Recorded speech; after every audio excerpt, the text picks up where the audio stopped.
There is a unique kind of silence that fills a home once filled with the laughter of grandchildren.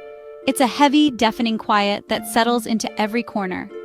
One day, you are baking cookies and reading bedtime stories.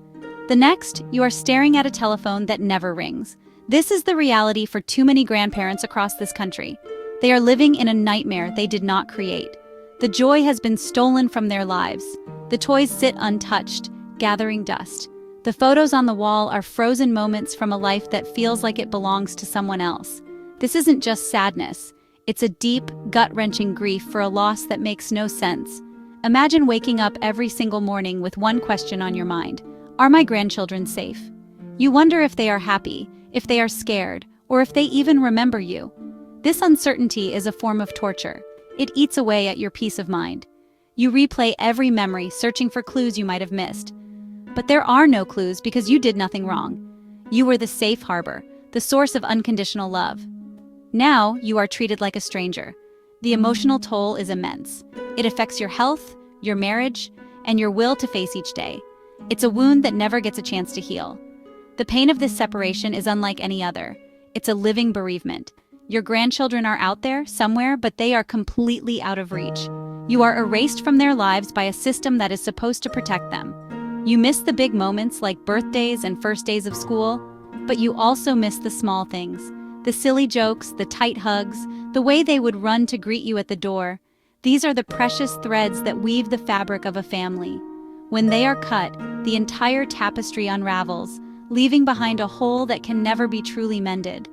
This isn't just about missing someone. It's about having your identity as a grandparent stripped away without cause.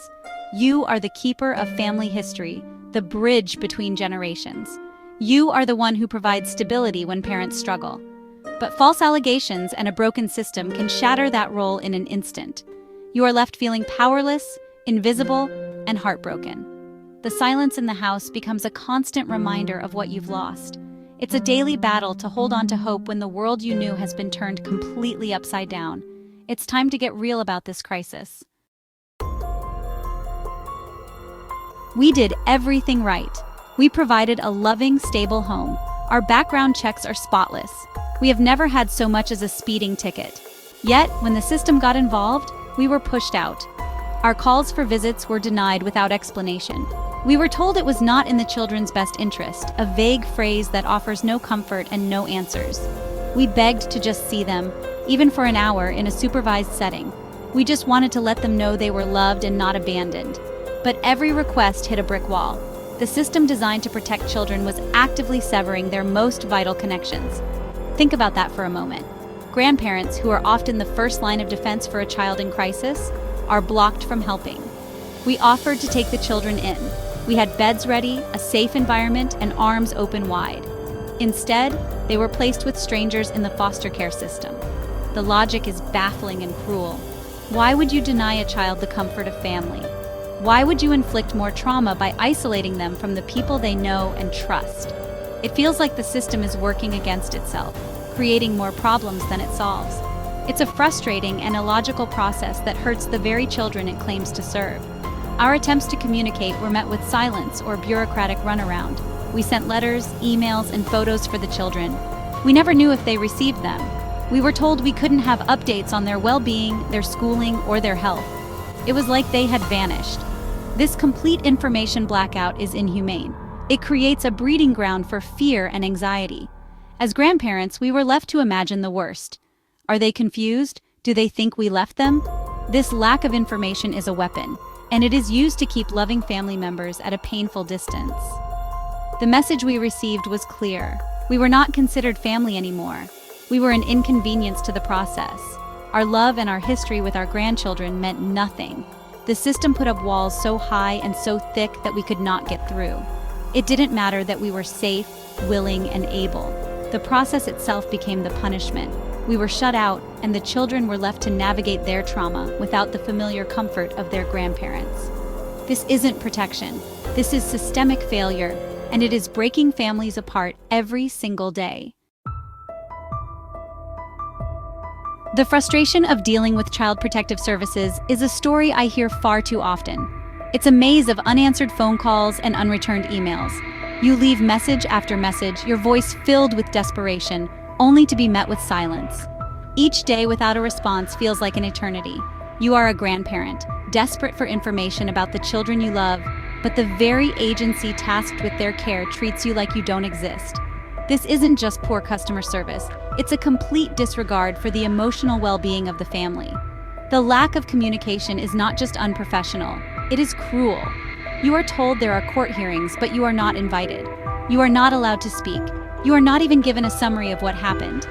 Decisions are being made about your grandchildren's future behind closed doors, and you have no voice in the matter. You are the one who knows their allergies, their fears, and their favorite songs. Yet strangers who have met them for a few hours are making life-altering choices for them. Being excluded from these critical moments feels like a betrayal. You are family, yet you are treated like an outsider with no rights and no valuable input to offer. Trying to get a straight answer is nearly impossible. You are passed from one caseworker to another. Each one seems to know less than the last. You are given conflicting information or vague platitudes that mean nothing. We are working on it. It's a process. We will let you know. These phrases become a maddening soundtrack to your nightmare. All you want is the truth. Where are the children? Are they together? Are they okay? The system's refusal to provide basic humane updates creates a fog of confusion and despair, leaving you to fight a battle in complete darkness. This lack of transparency is destructive. It erodes trust not just in the individuals, but in the entire child welfare system. When good, loving grandparents are shut out, it sends a chilling message. It says that family ties are disposable. It says that the system knows best, even when it is clearly failing. We were not asking for special treatment. We were asking for basic human decency. We were asking for the right to be informed and involved in the lives of our own flesh and blood. To be left in the dark is to be left without hope. Here is where the story takes a truly baffling turn. This is what you call a, what the hell moment. While we were being denied any and all contact with our grandchildren, we discovered something shocking. We learned of other cases in our county. Cases where grandparents with actual criminal records, for things like theft and assault, were being granted supervised visits with their grandchildren. Let that sink in for a second. A documented history of criminal behavior was somehow less of a barrier than the baseless, unproven allegations leveled against our family. The inconsistency is honestly mind-boggling and deeply unjust. How can a system be so broken? On what planet does it make sense to allow a grandparent with a rap sheet to see a child, while a grandparent with a lifetime of love and a clean record is shut out completely? It really makes you question everything. Are these decisions based on the child's best interest, or are they based on caseworker bias, paperwork, and, well, arbitrary rules? There seems to be no rhyme or reason. The lack of a clear, consistent standard is not just unfair, it is dangerous. It means that the fate of a family can depend entirely on which caseworker is assigned to their case. This double standard adds insult to injury. It's not just that we were separated from our grandchildren, it's that we were treated more harshly than people who posed a potential risk. We followed every rule. We cooperated with every request. We submitted to background checks and home inspections. We did everything asked of us, and still, the door was slammed in our face. Seeing others get a free pass while we were being punished for nothing creates a profound sense of injustice. It feels personal. It feels like a targeted attack, not a protective measure. The system is not operating with fairness or common sense. It is a lottery, and the children and families are the ones who pay the price. We need to wake up and see this for what it is. When the system treats law-abiding, loving grandparents worse than convicted criminals, it has lost its way. It has lost its moral compass. This isn't about protecting children anymore. It's about a bureaucracy that has become so tangled in its own red tape that it has forgotten its fundamental purpose, to do what is right for the child. And what is right is keeping them connected to safe and loving family. The time for excuses is over. It is time for accountability. It is time for justice. Families like ours should not have to fight this hard just to love their grandchildren. The system needs a complete overhaul from the top down. We need transparency. We need caseworkers to be held to a higher standard of communication. We need clear, consistent guidelines for family visitation that are based on safety and common sense, not on rumors or bureaucratic convenience.